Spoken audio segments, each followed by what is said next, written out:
this forward fold, start with your back against a wall, a tree, or a boulder. Have your feet about 1.5 feet away from the wall and your knees slightly bent.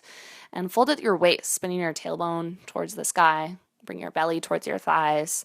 And then let the upper half of your spine soften and really round and just totally relax through your neck and shoulders. So if you're feeling this stretch already, just stay where you are. If you want a little bit more, start to spin your tailbone towards the ceiling even further so that you're deepening the stretch in the belly of the muscle of the hamstring, but not feeling any strain in the back of the knee or pulling on your low back. You just want to feel it in the hamstring. If you want to add on a layer, you could interlace your fingers between each toe so that you're starting to stretch out the soles of the feet and countering all the cramming that we do in our toes into our climbing shoes. And just hang out there for about 5 to 10 breaths, really deep, slow breaths. If you want more over time, just keep sliding your tailbone up the wall to access a deeper and deeper stretch.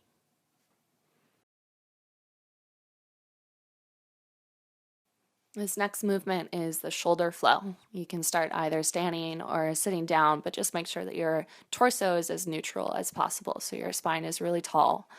And start with your arms out in front of you, elbows bent and elbows pressing together. Your palms will face towards your face and your thumbs will try to press away from you. So your pinky fingers are pressing together firmly as well. So in this motion, you're trying to squeeze elbows together, reach your elbows forward and up with your inhales, and just trying to spread the scapula apart from each other in that motion. So the shoulder blades are really widening. And then the exhale breath, we're going to be letting the arms go wide, make a little diamond shape with your thumb and index finger over the top of your head. And as you exhale completely, you're trying to squeeze the scapula together so the shoulder blades draw together as firmly as you can. So this is done as a little pulse. Elbows press together, and you use your inhale to lift the elbows forward and up. Your exhale motion, goalpost arms, shoulder blades squeezing together as you draw the elbows down. So just do this 5 to 10 breaths until the shoulders start to feel warm. You can create as much pressure between the elbows and between the shoulders as you can manage so that you're really activating the muscles and stabilizing as you go through this motion.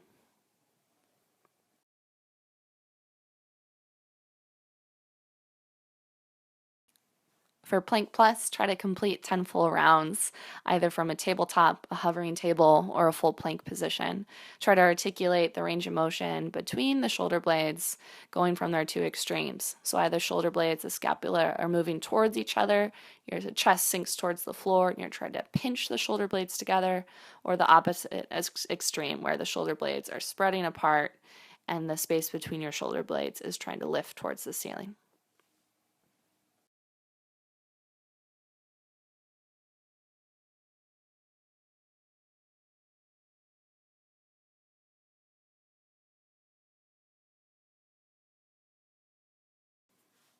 From your tabletop, lower down so you're on your forearms, with your forearms parallel and your palms facing towards the sky. Have your pinky fingers pressing into a block or a shoe, and try to press your thumbs towards the floor. So you can do this either from a little modified plank with your knees down, or they can be lifted. Just try to keep your low and mid back as neutral as possible, and the space between your shoulder blades widening, and that space is lifting towards the sky. Try to hold that for 5 breaths.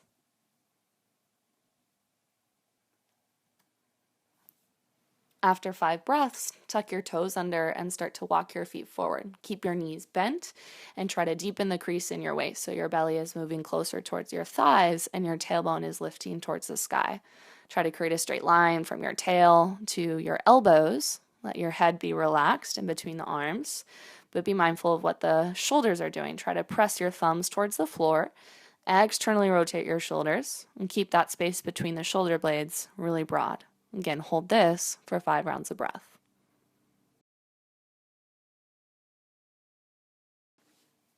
Try to complete a second set, returning back to your Dolphin Plank and focusing on the position of the scapula. So the shoulder blades are really trying to spread apart and be really strong through your core to support your spine to stay neutral.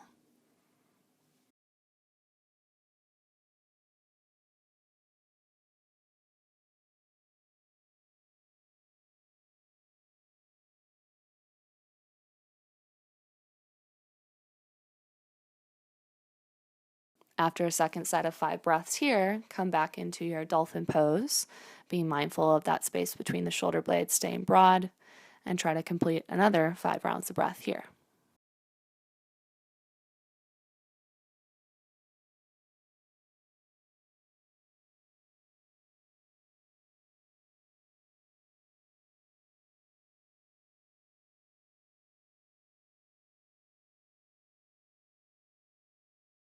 To keep your shoulders warm and your core active, and to get a little bit more strengthening through your triceps and chest, complete 5 rounds of a little chaturanga pulse. So you're going to have your knees down in a tabletop, like a modified plank, lower partway with your elbows squeezing in towards your side waist. Keep your torso straight as you press the floor away, and then rest in a little child's pose, just sitting back towards your heels, arms extended. So this moves with your breath. Inhale will take you forward into a modified plank. Exhale to lower part way. Inhale to lift up. Exhale to rest back. Complete 5.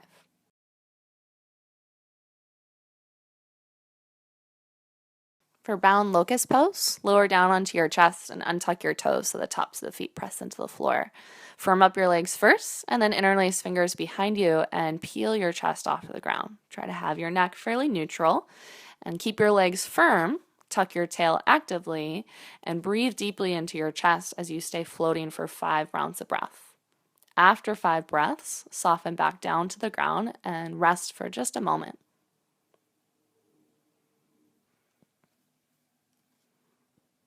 After a little rest, try to complete 1 more round, holding it for 5 more rounds of deep breath. If you want to add on to the shape, you can hover your legs away from the ground, or if you need to modify the shape, hold a towel or a sweatshirt in between your hands.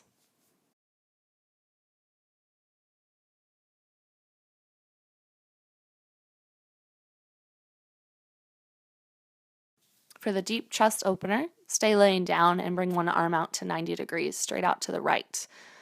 Have your elbow in line with the top of your shoulder and then bend your elbow to 90 degrees so that your forearm is parallel with the edge of your mat. As you roll towards your right hip, bend both knees and just stack the knees towards the left edge of your mat.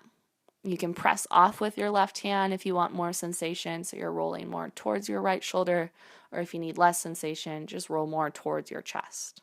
Complete 5 rounds of breath on one side, and then slowly set yourself up for the second side.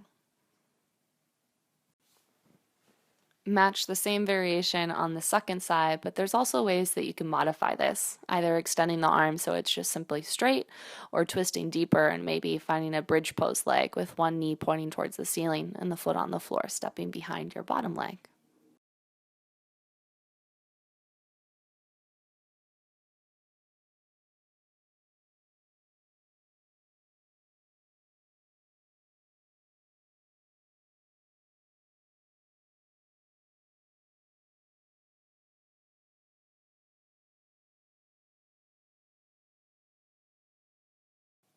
To transition to your lizard lunge, press yourself into a downward facing dog pose, toes tucked, hips lift high into the air, knees can stay bent. When you're ready, step your right foot forward outside of your right hand. Try to line up the heel of your hand to the heel of your foot. Your back knee can be up or down, but just try to create the longest lunge attainable. You can use a block underneath your hands or a rock or whatever prop you have. Focus on lifting your chest and tucking your tail to lengthen your torso and try to stretch out the front side of your left hip. Hold this for 5 rounds of breath and then step back into a downward facing dog pose. Complete 5 more rounds of breath on the second side, lining up the heel of your hand to the heel of your foot. Create the same variation that you practiced on the first side, knee up or down, chest staying lifted no matter what. And again, focus on tucking your tail and breathing deep into your chest.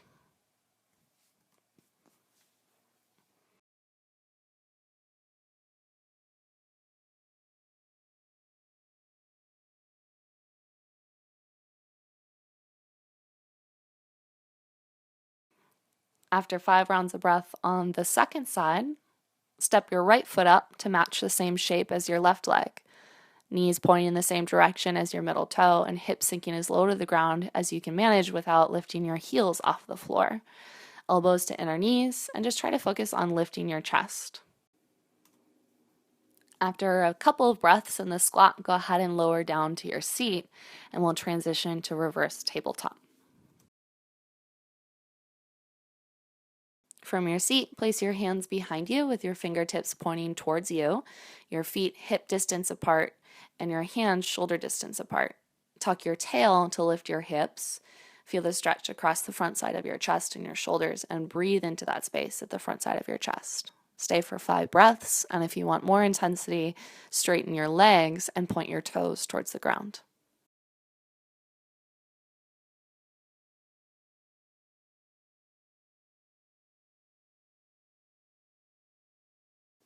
Next, come down onto your spine.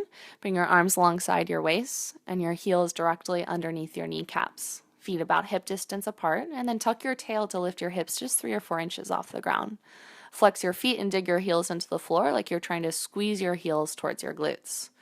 Bring your feet a little bit closer than hip distance, and then maybe add on by reaching your right heel at an angle towards the ceiling. Pause there for about 5 rounds of breath, thinking about squeezing left heel in towards the glutes. So that left hamstring in this moment is really working hard to support us in this shape. Stay tucking your tail, and after 5 rounds of breath on one side, place your right heel back down to the ground. Squeeze right heel in towards the glutes and extend your left leg at an angle towards the ceiling. Continue to squeeze right heel in towards glutes and pause for another 5 rounds of breath.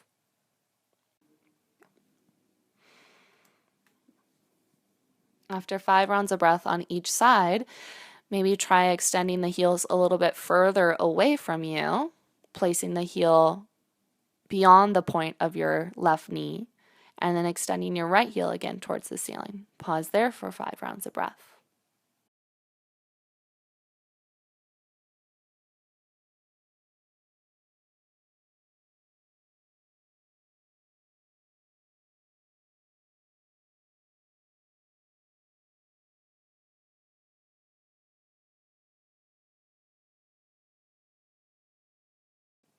For our last shape, our drop knee twist, you'll stay on your spine and take your feet a little bit wider than hip distance. Rock the knees side to side a few times just to release any tension that's been building up. And then keep both knees pointed to the right, your feet wide, both knees bent at about 90 degrees. Pick up your right heel and stack it on top of your left knee. Both knees are still dropping towards the ground to your right. And then add one more layer. Reach your left arm alongside your ear and try to create a straight line between your left fingertips and your left kneecap. If you need more sensation, keep the legs in this shape, but just wiggle your left toes further to your left so that you're creating more of a straight line from your left shoulder to your left kneecap. After 5 rounds of breath on the first side, windshield wiper the knees side to side a few more times, and then recreate the same angles, the same shape to the second side.